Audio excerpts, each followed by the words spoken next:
The crystal hall was enormous.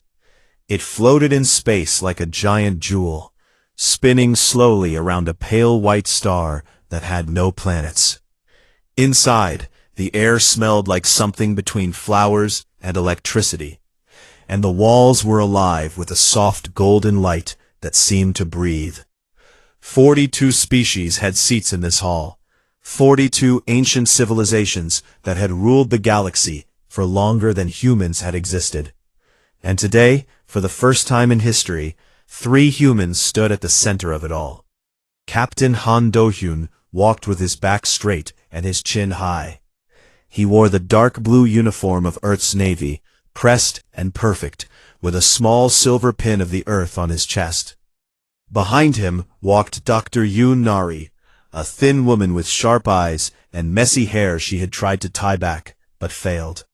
She carried a worn leather bag over one shoulder, and a datapad clutched against her chest like a shield. Last came Lieutenant Baek Jisoo, young and alert, her fingers never far from the communication device strapped to her wrist. They did not even look at the humans.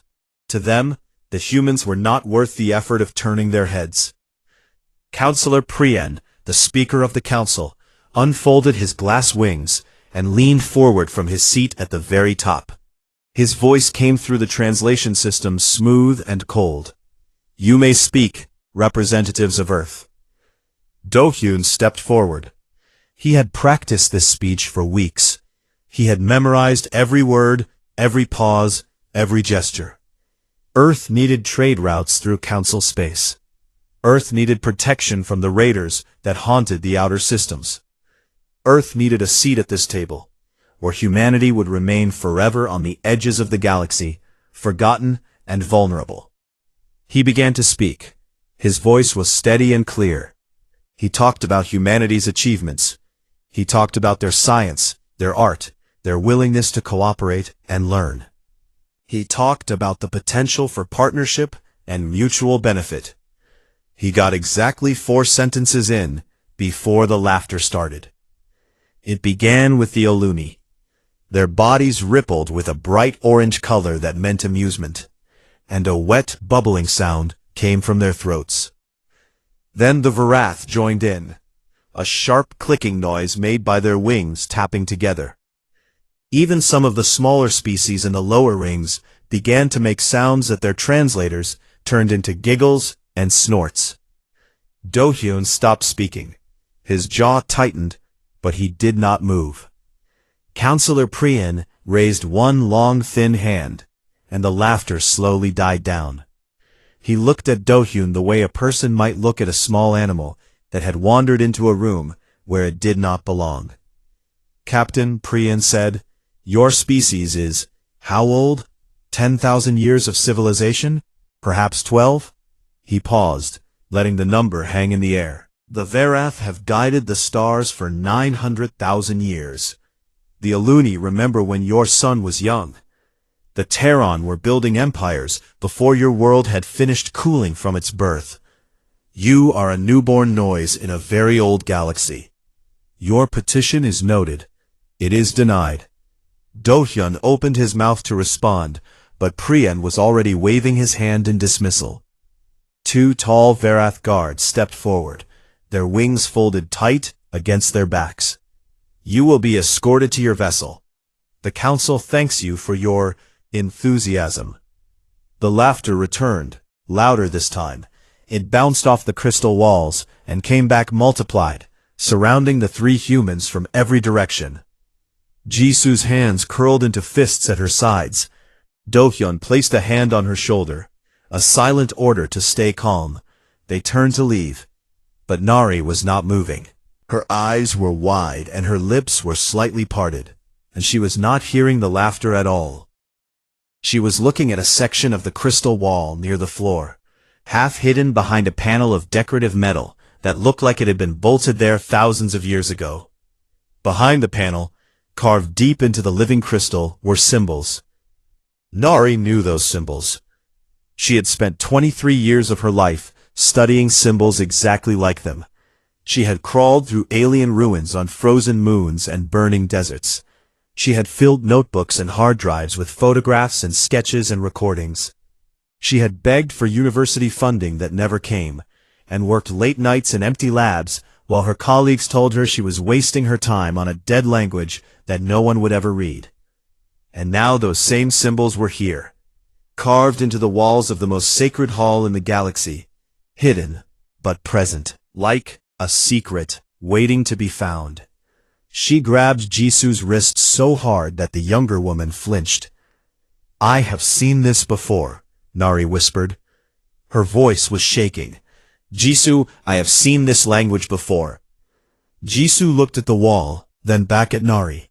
She did not understand. Not yet. The guards were waiting. Do-hyun called Nari's name softly.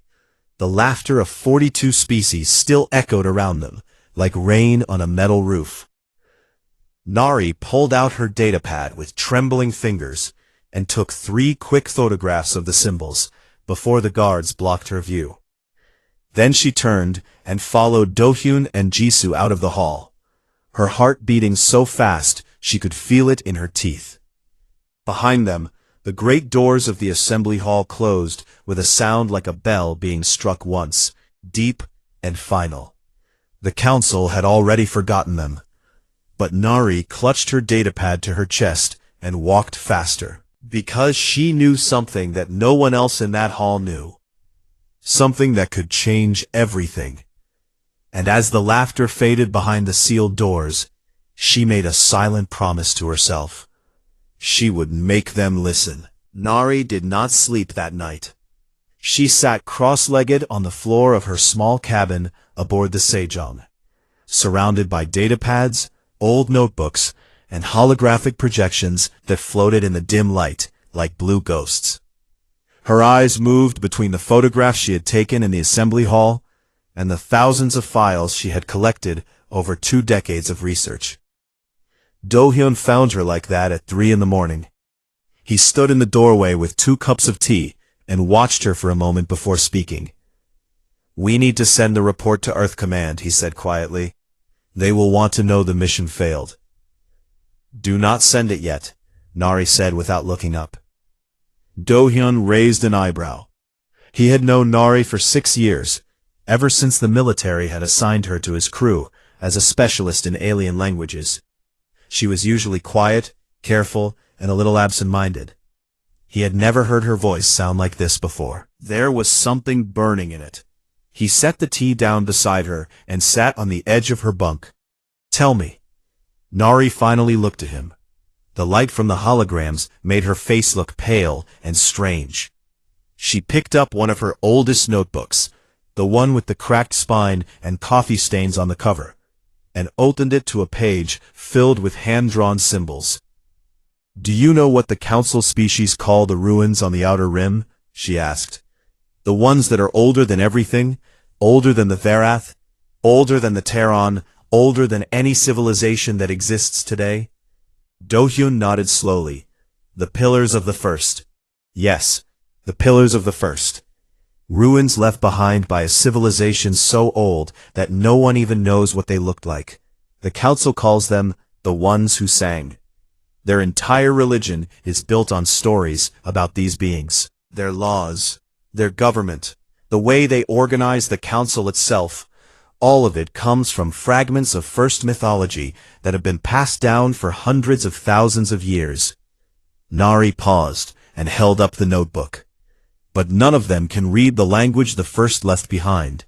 Not one species in the entire council. The language has been dead for 500,000 years. Every alien scholar who has ever tried to translate it has failed." She set down the notebook and pulled up the photographs from the assembly hall on her datapad. The symbols glowed on the screen, ancient and sharp, carved by hands that had turned to dust long before the first Verath ever opened its eyes. "I can read it," Nari said. The cabin was very quiet. Do-hyun stared at her. "How?" he asked.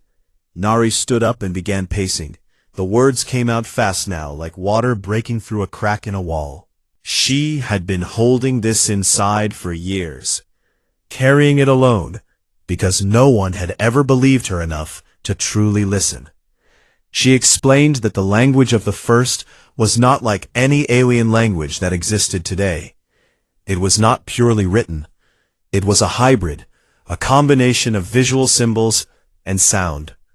The symbols on the walls were only half the message. The other half was meant to be spoken aloud in specific tonal patterns, like music. The symbols told you what to say. The tones told you how to say it. Together, they created meaning.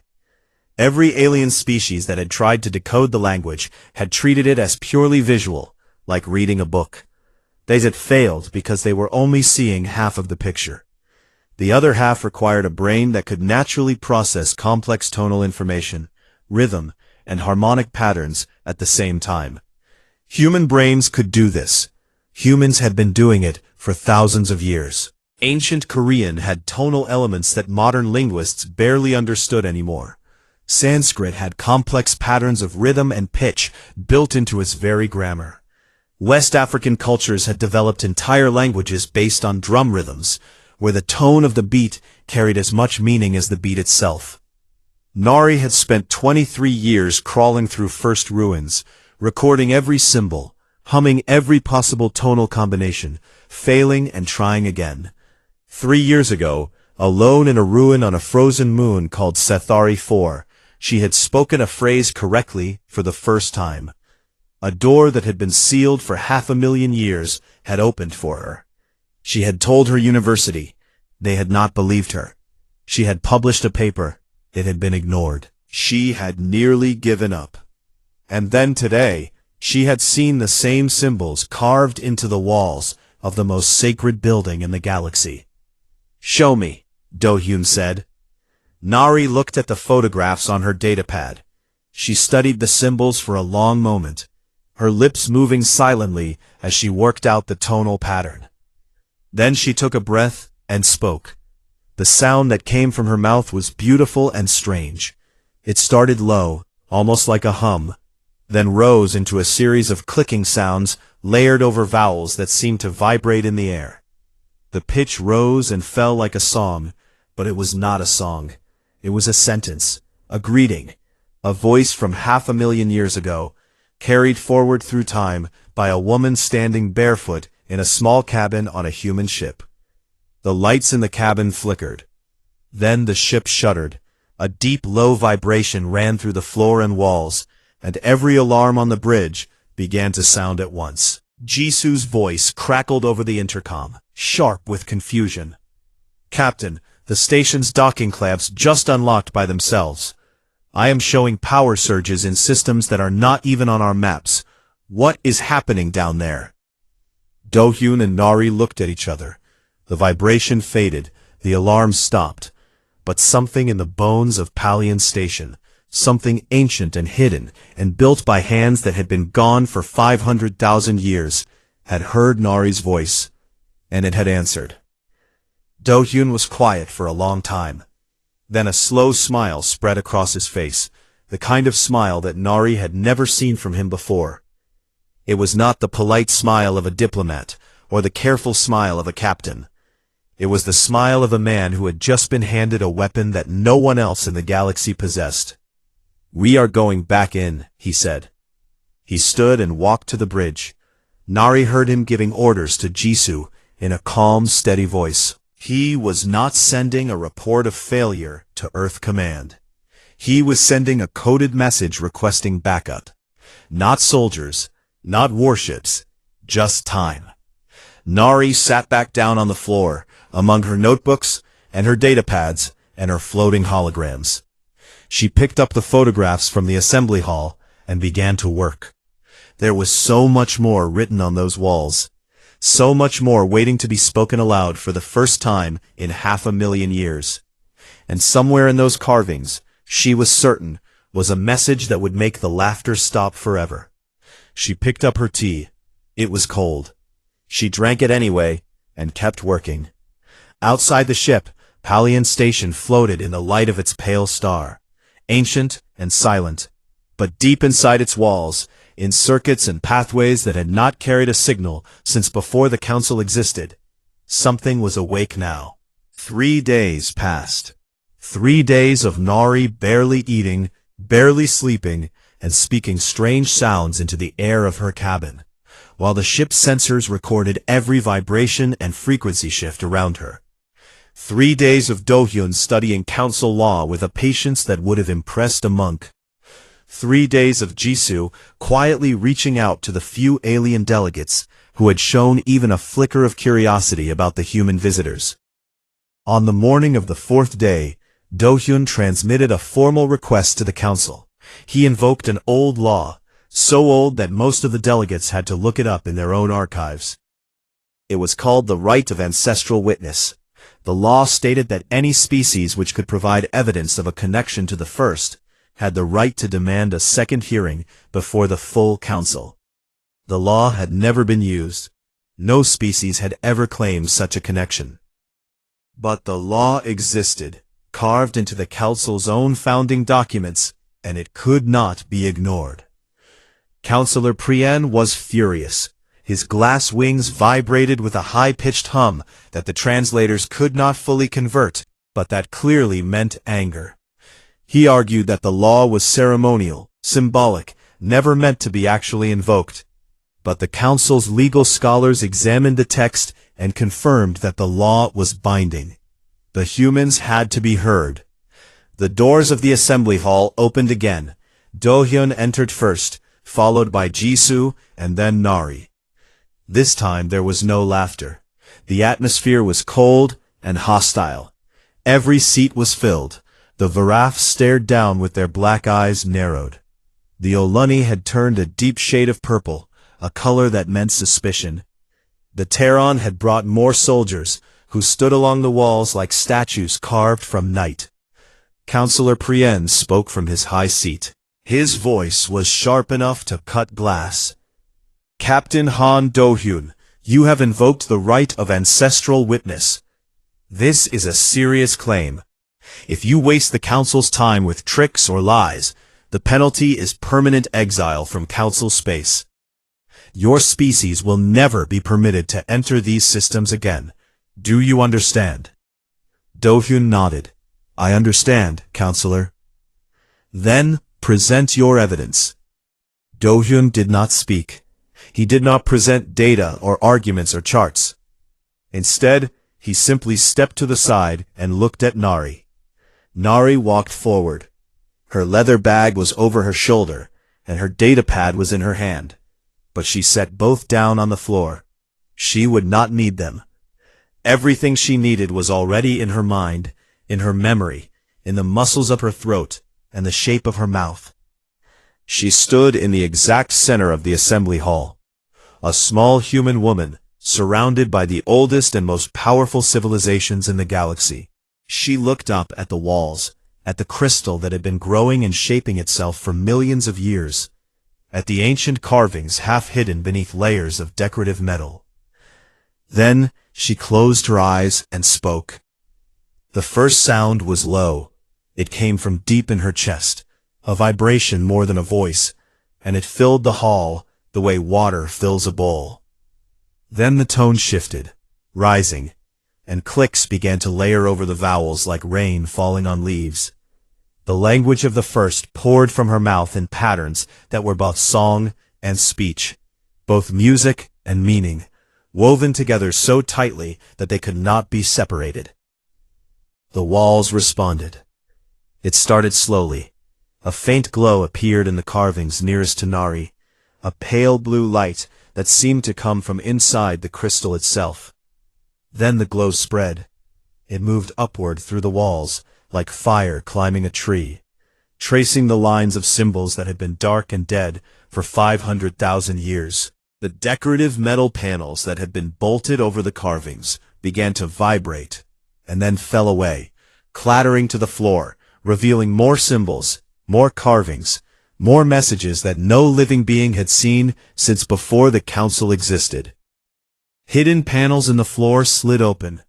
Holographic projections burst into the air around Nari, blue and gold and white, flickering like candle flames made of light. Star maps appeared, showing the galaxy as it had looked 500,000 years ago. Genetic diagrams spiraled upward, showing the DNA of dozens of species, mapped and annotated in the language of the first. And everywhere, in every projection and every glowing carving, there were words, messages, a voice from the deep past, speaking to anyone who could hear it. The council was silent, not the polite silence of attention, or the cold silence of contempt. This was the silence of shock. The silence of creatures watching something impossible happen right in front of their eyes. Nari kept speaking. She translated as she went, her voice switching between the harmonic language of the first and the flat, simple words of human speech. "This is a greeting," she said. "The first left it here when they built this place. It says, 'We are the ones who came before. We walked among the young stars and found life sleeping in the dust. We lifted it up. We taught it to see, to think, to build. We gave our children the gift of wonder and set them free to find their own paths.'" She moved slowly around the hall, reading the walls, her voice steady even as tears ran down her face. The projections followed her like loyal animals, shifting and changing as she spoke new phrases. "The first were not gods," Nari continued. "They were explorers, teachers. They traveled the galaxy, and they found primitive species on dozens of worlds. They helped those species grow. They guided them toward intelligence, toward civilization." She paused and looked up at the council. "Every species in this room was uplifted by the first. You are all their children." The Olani delegate in the front row, a young one with soft blue markings named Counselor Teshon, made a sound like a gasp. His body turned white, the Olani color of deep emotion. Counselor Priyan had not moved. His wings were pressed flat against his back, and his black eyes were wider than anyone had ever seen them. The Terran soldiers along the walls had lowered their weapons without being ordered to. They were staring at the holographic projections of genetic maps that clearly showed their own DNA, annotated in the language of the first, marked with notes and observations made by beings who had watched over them like parents watching a child take its first steps. Nari reached the far wall of the hall, where the oldest and deepest carvings waited. She placed her hand against the crystal. It was warm under her fingers, alive with the energy her voice had awakened. She read the final line of the greeting aloud, first in the language of the first, then in her own words. "To those who hear us," she said, and her voice broke just slightly before she steadied it. "You are not alone. You were never alone." The hall was so quiet that Jisoo could hear her own heartbeat. She looked at Do-hyun. His eyes were bright, and his hands were steady, and he watched Nari with an expression that was equal parts pride and awe. The holographic projection slowly faded, but the carvings on the walls continued to glow, pulsing gently like a heartbeat that had been restarted after 500,000 years of silence. The Assembly Hall of the Galactic Council, the most sacred place in the known galaxy, was alive in a way it had not been since the day it was built. Nari stood alone in the center of it all, small and tired and human, with tears on her face and the language of the dead on her lips. No one laughed. The days that followed were chaos. The council did not know how to react. For hundreds of thousands of years, the mythology of the first had been the foundation of everything. Every law, every treaty, every border, every tradition was built on the stories passed down about the ones who sang. The first were supposed to be untouchable, unknowable, sacred, the gods in the sky that no one could reach. And now a human woman had walked into the holiest room in the galaxy and read their words aloud, like she was reading a letter from a friend. It broke something. Not in a clean way, but in the ugly, jagged way that important things break when too many people pull on them at once. 3 factions formed within the first 2 days. The first faction was led by Counselor Teshon, the young Oluni delegate whose body had turned white during Nari's reading. Teshin was not old enough to be set in his ways. He saw what had happened in the assembly hall, not as a threat, but as a gift. The first had left their knowledge locked behind their language, and now someone had finally found the key.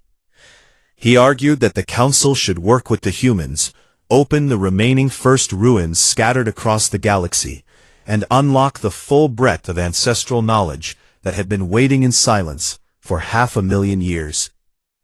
His faction called themselves the Bridge Builders, though the name never became official. They were mostly younger delegates, smaller species, those who had always felt overshadowed by the elder races, and who saw in this moment a chance for something new. The second faction was led by Councillor Prien himself. The Varath Orthodoxy refused to accept what had happened. Prien argued that the humans had somehow faked the display in the assembly hall, that they had planted devices in the walls, or used some unknown technology to create the illusion of first language activation. He demanded that Nari be arrested and examined. He called her a desecrator of sacred ground. Behind closed doors, the truth was simpler and uglier than his public statements. Prien was afraid. If the mythology of the first could be decoded by the youngest species in the galaxy, then the religious authority that the Varath had held for 900,000 years meant nothing. Their power was built on being the keepers of the mystery. If the mystery was solved, they had nothing left. The third faction was the most dangerous. The Tehran military command, led by a general named Kyung, did not deny what had happened. Kyung was a soldier, not a priest. He had seen the walls light up with his own eyes. He had watched the genetic maps unfold in the air, and recognized Tehran DNA in the first's records. He believed every word Nari had spoken, and that was exactly why he was afraid.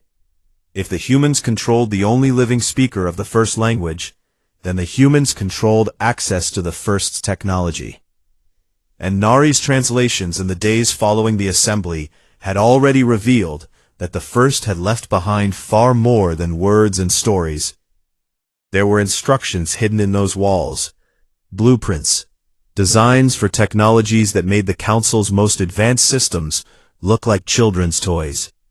Faster-than-light communication that could reach across entire galaxies in real time, energy generation from dark matter, medical knowledge that could extend lifespans by thousands of years, and buried deepest of all, encoded in the most complex passage Nari had yet attempted, was a map.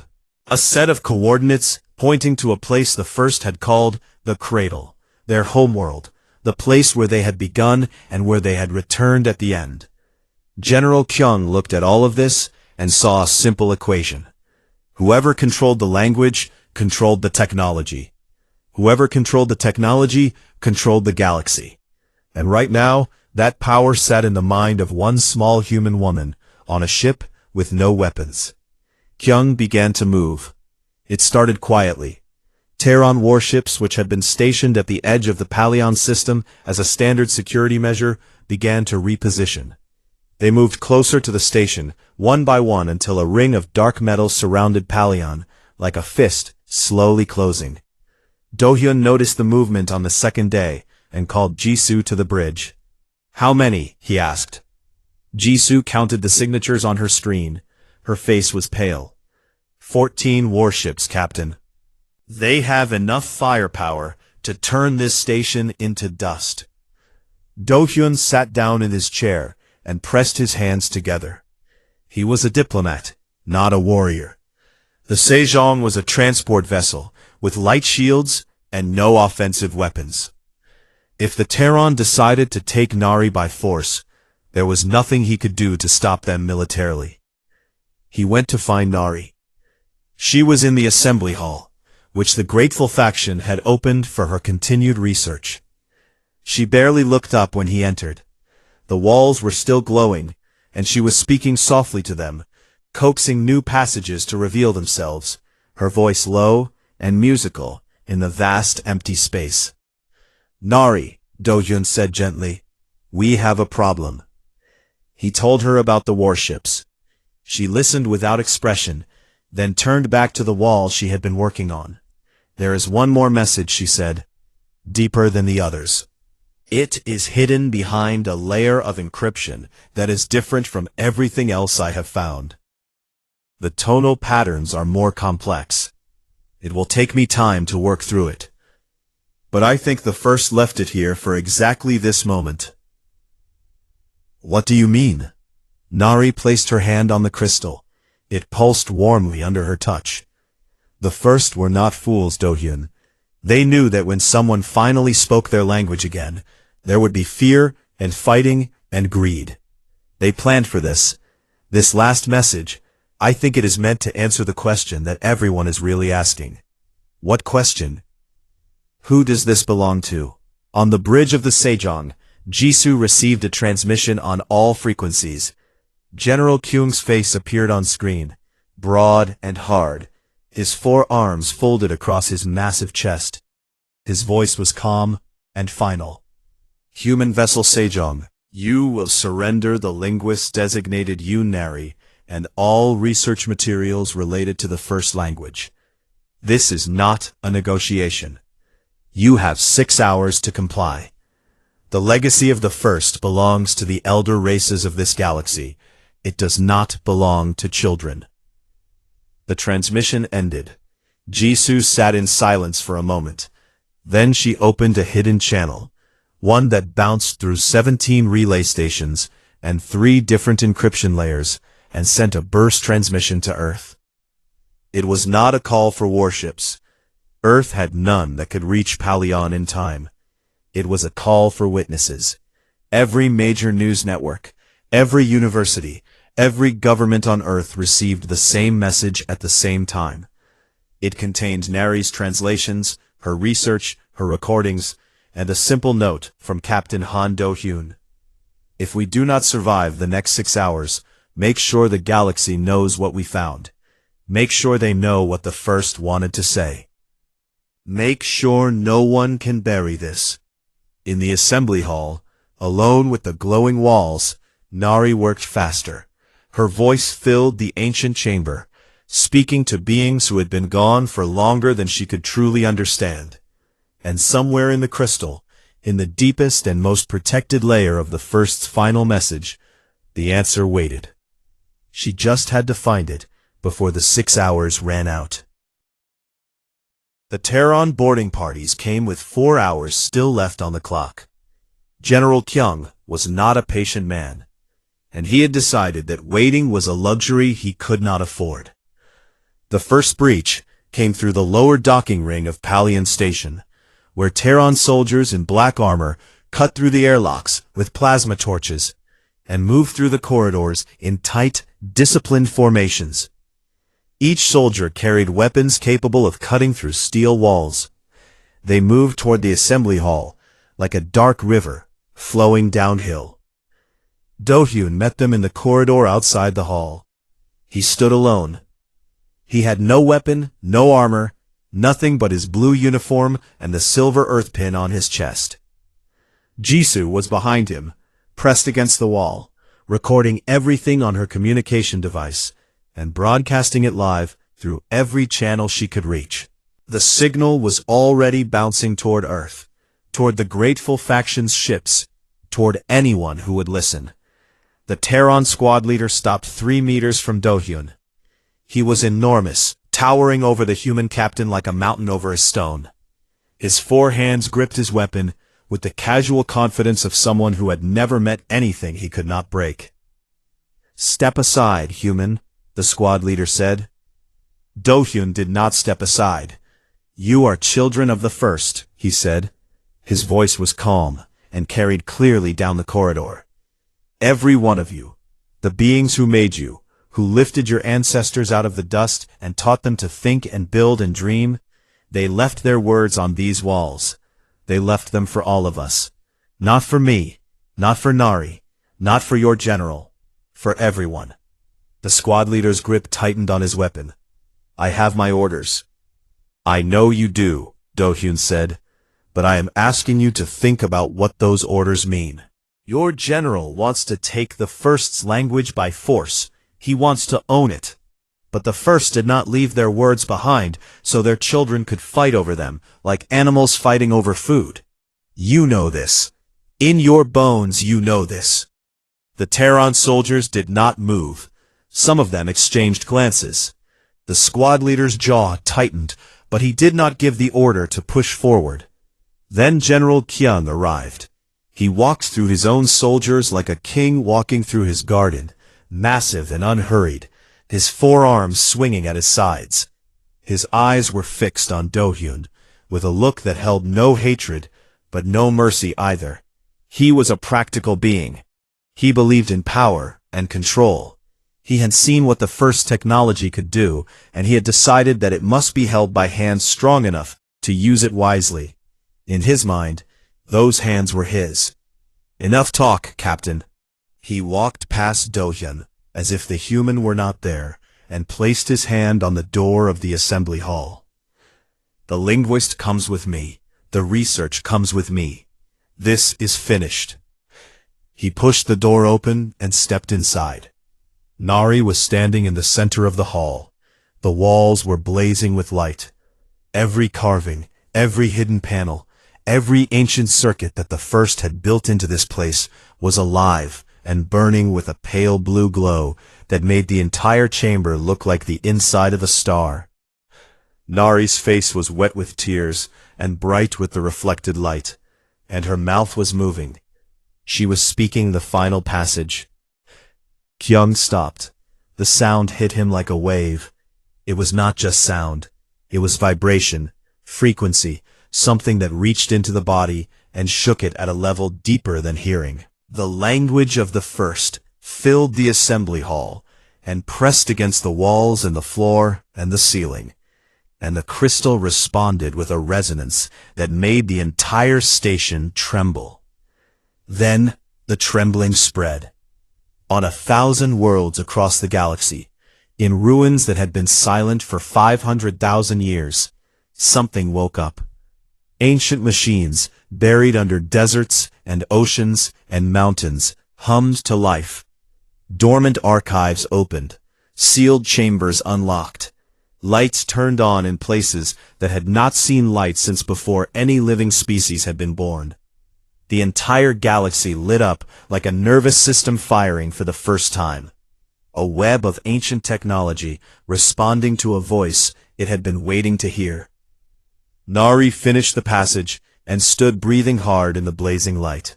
She looked at General Kyung, who had stopped in the doorway with his forearms hanging loose at his sides and his eyes wide. "The last message," Nari said, and her voice was raw and tired and certain, "is not a blueprint. It is not a map.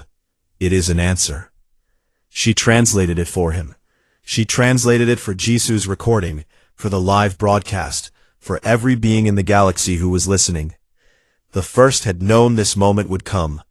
They had known that when their language was finally spoken again, there would be fighting over who owned it. So they had left a final message, buried deeper than all the others, protected by the most complex encryption they could build.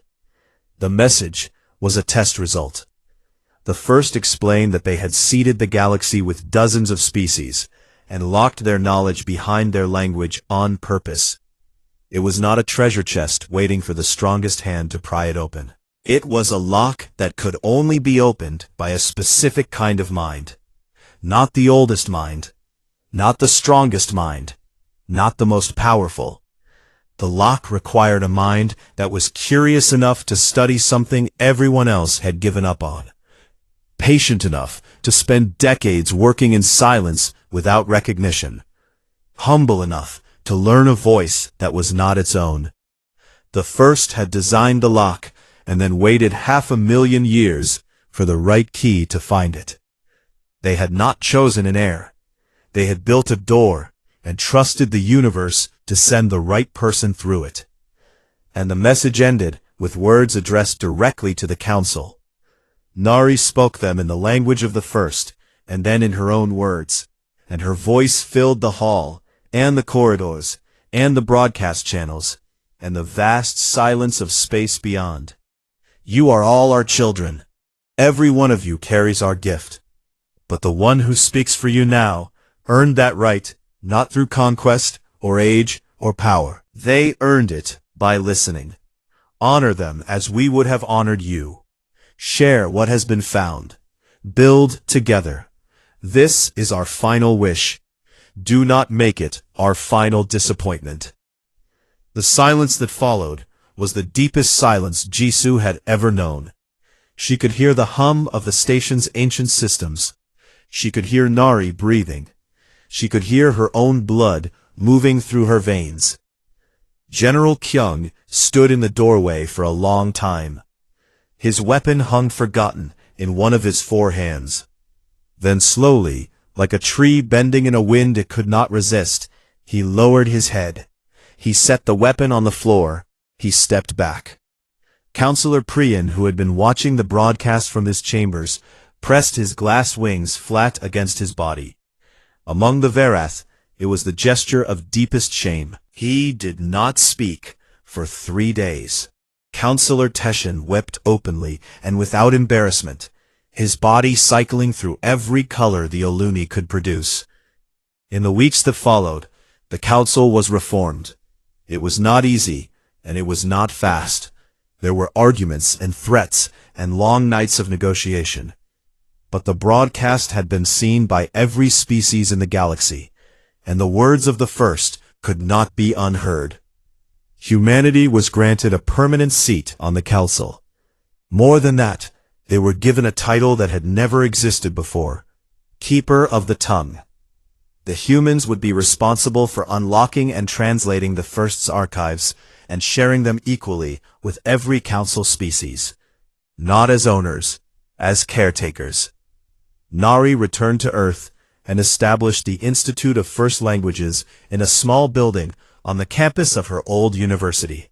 The same university that had denied her funding for 20 years. She began training a new generation of xenolinguists, young men and women who would carry the language of the First into the future.